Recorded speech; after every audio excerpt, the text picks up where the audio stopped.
Awesome. Okay. Very good. So, I just want to start off with an observation. I actually saw two people that I know well today but hadn't seen for a little while, and they both said, "You lived in Sydney for a decade, haven't you?" And I've actually only been here 7 years. Now, I live in Surrey Hills, so that's an inner city suburb. So I actually live in the city of Sydney. So everything we're talking about as far as it relates to the city of Sydney is actually quite meaningful for me. And there it is. That's actually the building I lived in. When I Googled for Cooper Street, Surrey Hills, it came up with a shot of the floor, bottom floor of my building, which has now got a very nice cafe in it. It's all very pretty and sweet and sort of, you know, upper middle class sort of thing. Now, when I came to Australia, what I found out was that Australians were mad for mobiles.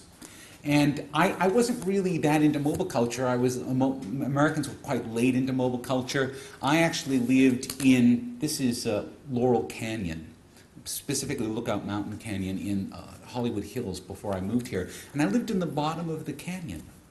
And you couldn't get a mobile signal in the bottom of the canyon because the towers didn't go there. And I didn't care that I couldn't get a mobile signal at the bottom of the canyon. If I ever lived anywhere today where I couldn't get a mobile signal, I would lose my mind. That's how severe the transition is. And in fact, my friends were starting to make that transition in America, and when they came to visit me, when they realized they didn't have a mobile signal, they would demand to use the phone so they could call their friends and tell them that they couldn't talk to them. Anyway, over the 7 years that I've lived in Sydney, we've seen the transition between the second generation, so GSM, GPRS communications, to now we live in the age of third generation, so 3G mobile wireless services. And what that's meant, it's funny because Dan showed us a beautiful map of Wi-Fi configurations around the Queensland State Library, and I was just there over the weekend. But in fact, the other thing that we haven't quite realized is we're now in a situation where we're bathing in broadband. How many of you have been using mobile broadband while we've been sitting in the room here today? So yeah, quite a number of you. And we're actually now covered the entire metropolitan area in Sydney, and all the metropolitan areas in Australia are basically bathed in a fairly good Wi-Fi 3G signal, particularly if you use Telstra. Anyway, that's typically now been codified in a specific device. How many of you are carrying iPhones today? I mean, this is a room full of designers, so there's going to be a lot of iPhones. And the iPhone became the device that became the intersection point for 3G, the mobile broadband, and the communication device. Now, of course, you know, I'm a respectable futurist, so of course I also have an iPhone. And, well, that became the sort of starting point for a lot of research that I was doing.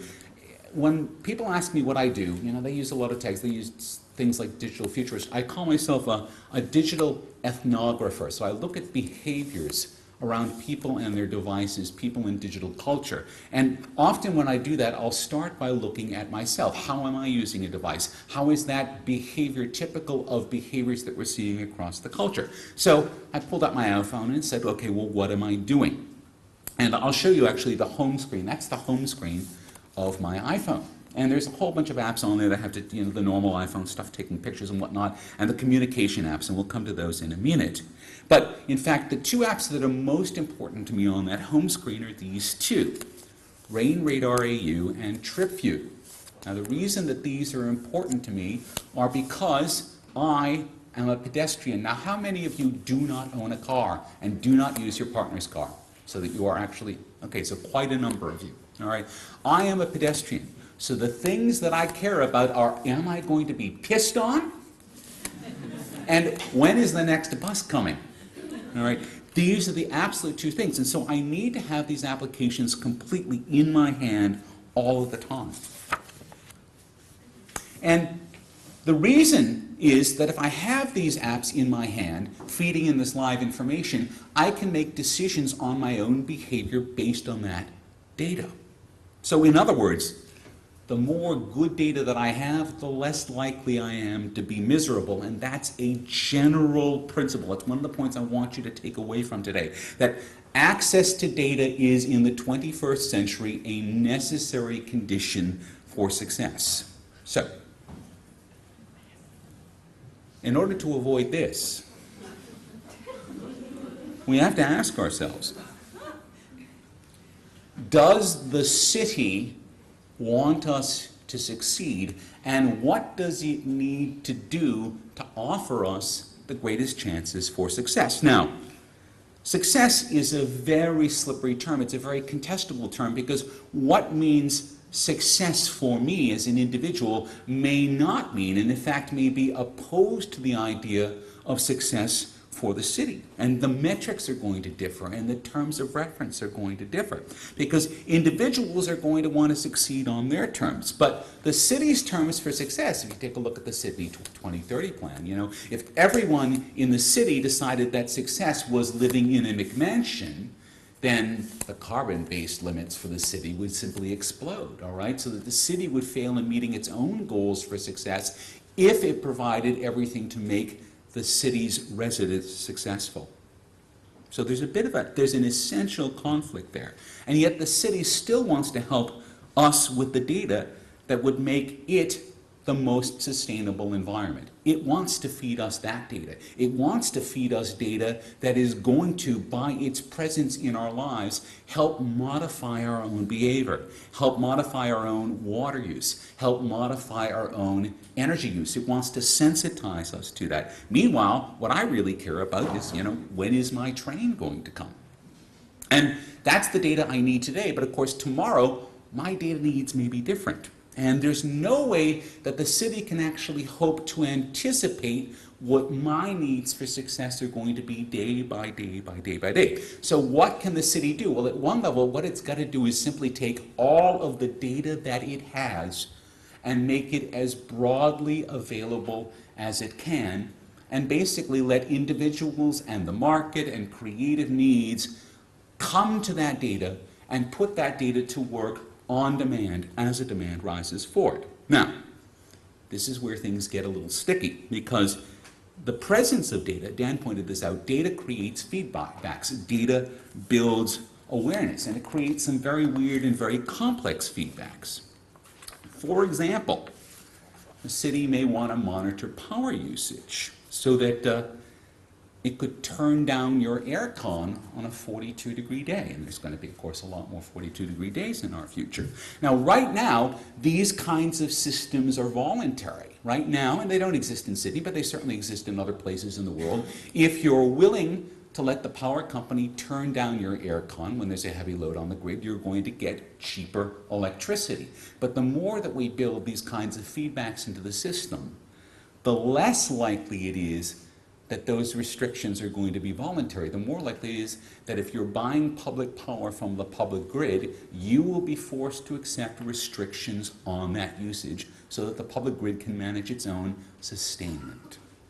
Now, that's one side of what happens when you start building feedbacks into an urban environment. The other side is this interesting point. I actually sort of had a bit of a brainwave when I was writing this talk last week, and I asked Twitter, hey Twitter, why is it that we don't have GPS tracking on all of the buses in Sydney so that I basically know where every bus is at every moment of time everywhere? And Twitter was pretty unanimous in the opinion that, well, the idea has been floated. In fact, it's a worthy idea. But, well, it got shot down pretty quickly because the unions see this as surveillance. And this is a situation where the perception of the unions of the bus drivers outweighs the public need for that information. So the unions see it as the bosses watching them and attempting to control every move they're making. Meanwhile, I, as a bus rider, simply want it so that I can open up my iPhone and know exactly how far away the 339 is. So there's a basic dilemma there. And so we need to start asking ourselves, when does the city's need for sustainability, for sustainment, when does it trump my own need to have a 19-degree flat in the middle of a 42-degree day?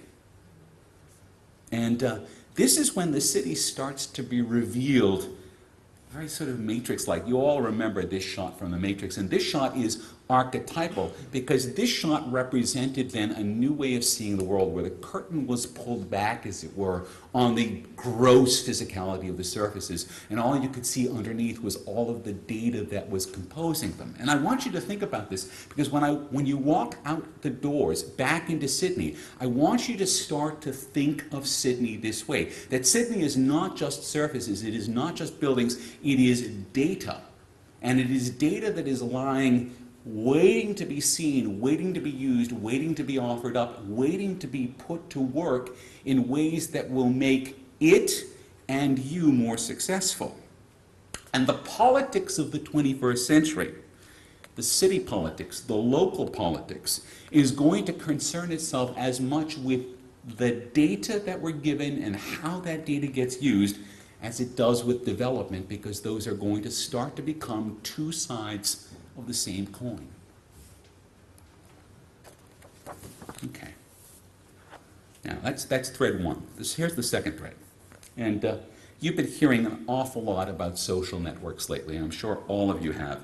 You probably have heard that Facebook hit 500 million members sometime last week. Twitter has, it's getting close to 200 million. Those are very, very big numbers. And of course, all of this seems very new, maybe a little bit frightening, often a little bit weird, but social networks aren't really new. They go a long way back. They go back before this. They go back before this. They go all the way back to this. This is Proconsul, who is the ancestor of all of the hominids. And he's a social animal, and we know that he or she is a social animal because all of the descendants are social animals. And we just learned something new about all of our lovely social graces. If you read The Economist, you'll already know this story, because it was just published in the journal Current Biology. It seems that our very lovely social skills that allow us to work together in groups are in us because they allow us to arrange ourselves so that we can make better war. Because it turns out that chimpanzees fight wars. Chimpanzees fight wars in order so that they can conquer area that other chimpanzees own, so that they can have more area, so they can raise a larger tribe, so they can pass their genes along to the next generation. So the species that have the best social skills have the best war-making skills, have the best genes, and so it's natural selection in action. And so if you wonder why we're so good at being social beings, I want you to remember that our social skills are weapons. Now, social skills got honed in the village, they got honed in the tribe. There's a basic rule of thumb here, it's called Dunbar's number, which says that basically you can fit around 150 individuals in your head. That's the size of the social network that you can squeeze between your ears. There's the chart that shows it. And until around 10,000 years ago, that was sufficient. That was basically the unit size for people until around 10,000 years ago. And then there were a set of positive feedbacks that began. They call it the agricultural revolution or the Neolithic revolution. And you began to have much higher population densities per unit of land. And of course, depending on whether you're on the child side of the fence or the Jane Jacobs side of the fence, either this came first or cities came first. And as soon as you get to the city, what happens is you now zoom way past the comfortable limits of Dunbar's number, and all of a sudden there are more people all around you than you can fit into your head comfortably. All of a sudden you don't know everyone all around you. And so that's when you get the other characteristics that go hand in hand with a city, because that's when you need some that's when that's a city. That's when you need some laws, and you need some police, and you need some jails. And it's interesting because we are now watching this entire sordid history that, is the beginning of civilization recapitulates itself inside of the digital realm. And it's happening, of course, at a much more accelerated rate.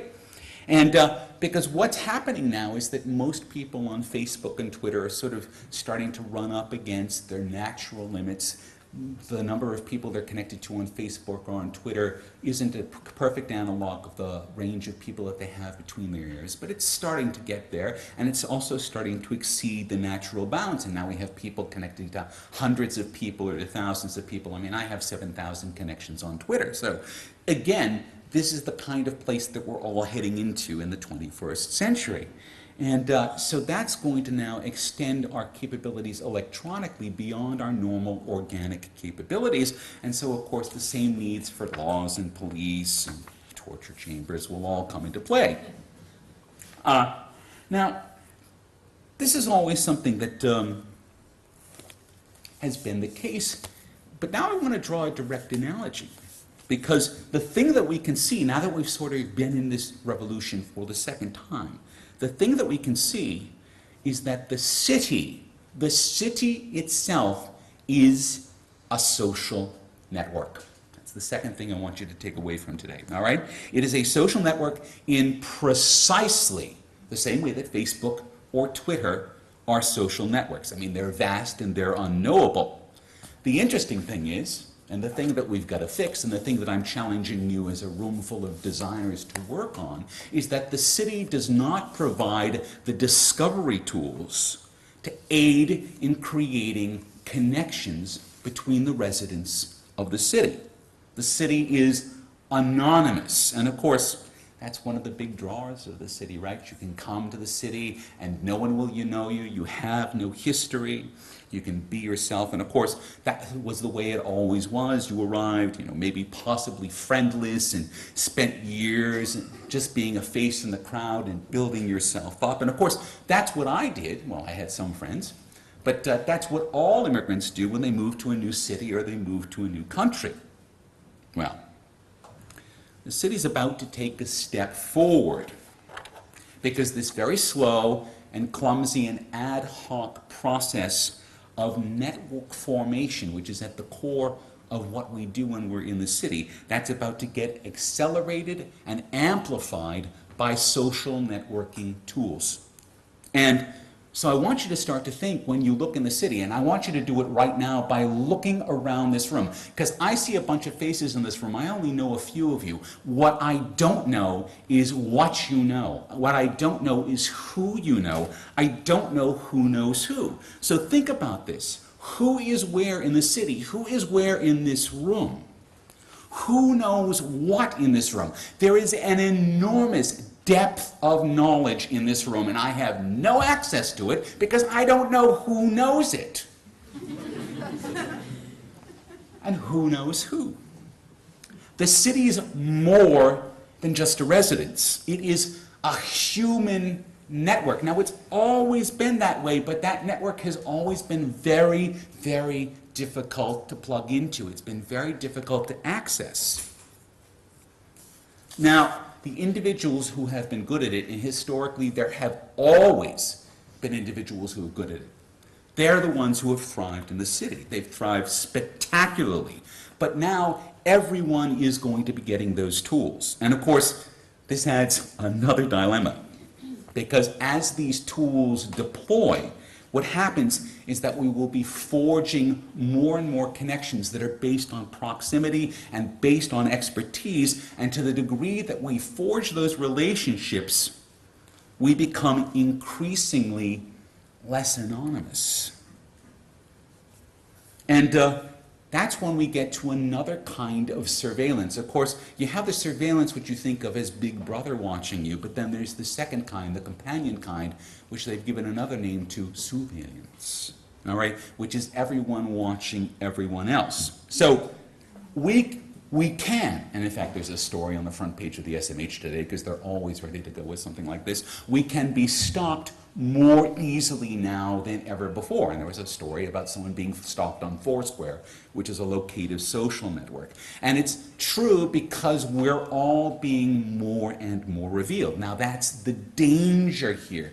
But, you know, they shine that as, oh my God, these technologies are dangerous. Look how easily they do reveal us. But on the other side, here's the thing. I now, if I want, have access to everyone within proximity to me, in my block of flats or in my street or in my corner of Surrey Hills.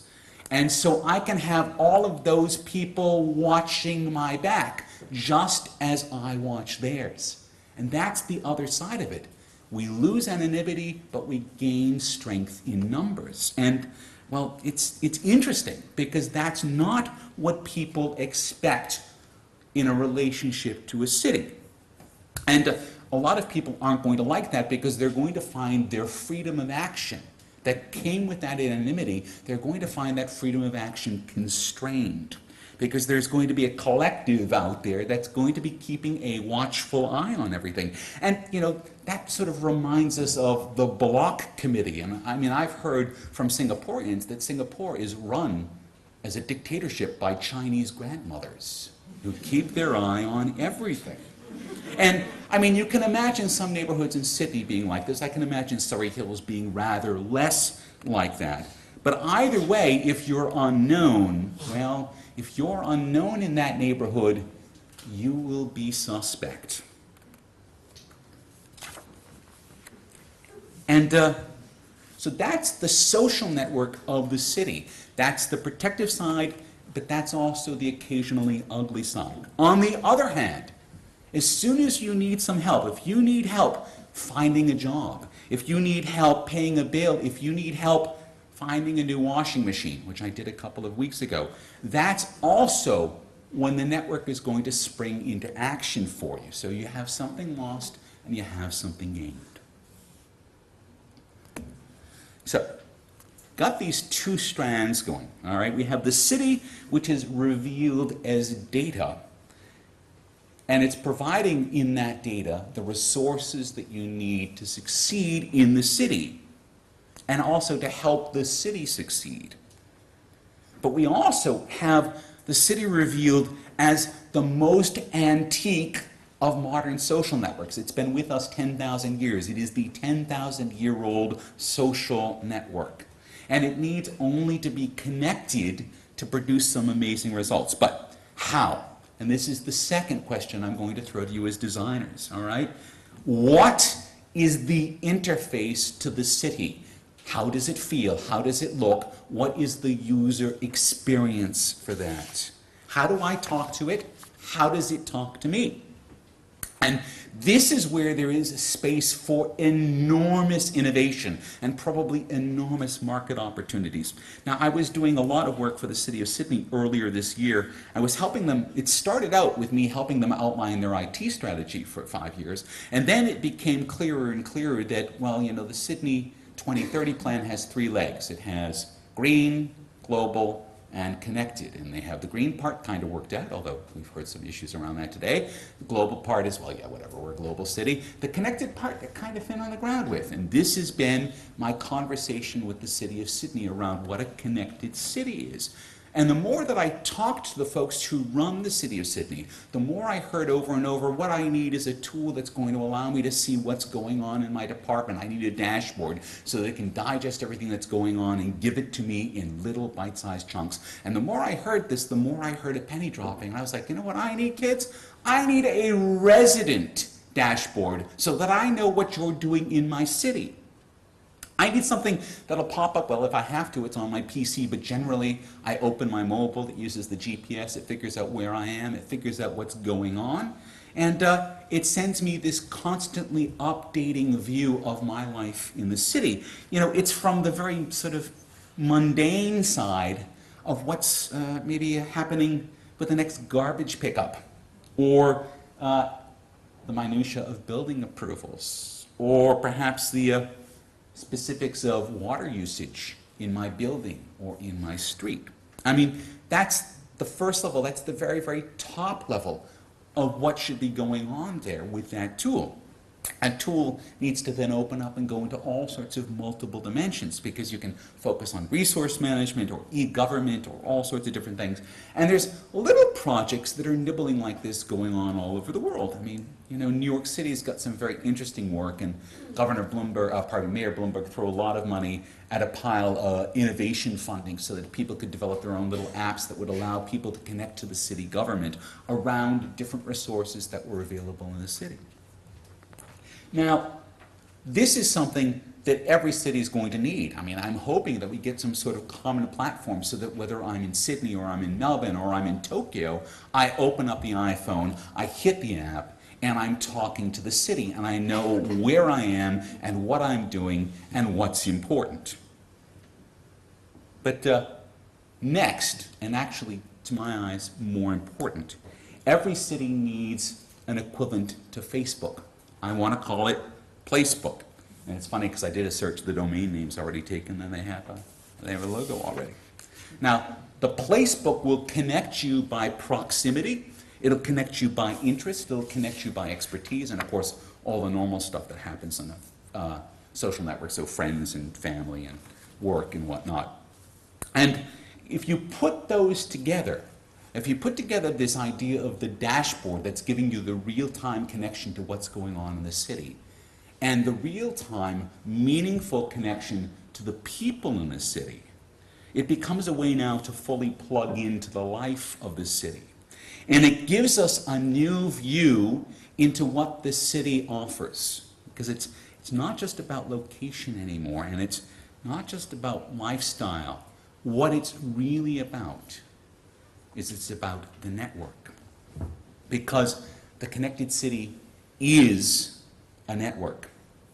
And the city that makes the best use of its networks in order to achieve its own goals for success around sustainability, but also its own goals around making the lives of its residents positive and successful. Those are the cities that succeed in the 21st century. So it's a race, but it's a race around building the most effective networks. And if you think about it, all through history, cities were founded at network nodes. They were founded at rivers. They were founded at ocean points. There were places that travelers passed through. They are network nodes. So the cities of the third millennium situate themselves as nexus points, as networks, where data and people marry to make each more successful. Thank you.